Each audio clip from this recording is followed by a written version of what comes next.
میرے آقا و مولا صلی اللہ علیہ وسلم کا گزر ایسے لوگوں کے پاس ہوا، ان کے پیٹ بڑے بڑے مکانوں کی طرح تھے اور ان کے اندر سانپ بھرے ہوئے تھے جو باہر سے نظر آ رہے تھے۔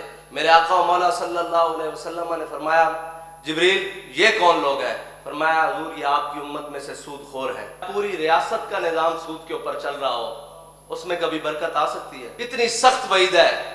اللہ تعالیٰ نے فرمایا جو سود کھاتا ہے وہ اللہ اور اس کے رسول سے اعلان جنگ کرتا ہے۔ کیا ہم اللہ اور اس کے رسول سے اعلان جنگ کر کے کامیاب ہو سکتے ہیں؟ ہم اوپر لاکھ ورق چڑھائیں نا ساری باتوں کے کہ جناب ہم اسلامی جمہوریہ پاکستان، اور نیچے تمام معاملات لین دین سے لے کر ایک سوئی کے خریدنے سے لے کر اوپر عالمی سطح کے معاہدوں تک ساری باتوں میں سود شامل ہو، کیا ہم کامیاب ہو سکتے ہیں؟ کبھی بھی کامیاب نہیں ہو سکتے۔ اور اگر وہ کہتے تھے کہ جی لوگ دنیا سود کا کاروبار کرتی ہے، ہمارے قائد فرماتے تھے کہ دنیا کے لیے وہ اصول نہیں ہے، قرآن ہمارے لیے اترا ہے، دنیا کے لیے نہیں اترا۔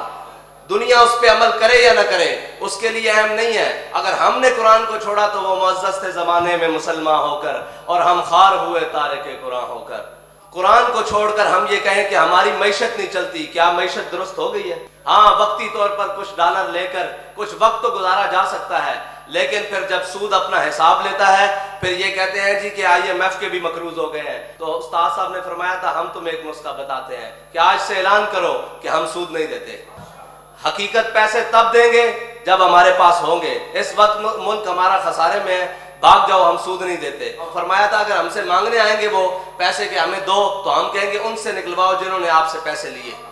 ہماری قوم کے لیے تو کوئی خرچ نہیں ہوئے پیسے، بلکہ وہ پیسے تو جناب سوئس بینکوں میں چلے گئے، وہ پیسے تو جناب لندن اپارٹمنٹس میں چلے گئے، وہ پیسے تو جناب سرے محل میں چلے گئے، اور وہ پیسے تو جناب زرداری ہاؤس کے اوپر خرچ ہو گئے۔ قوم کو کیا ملا؟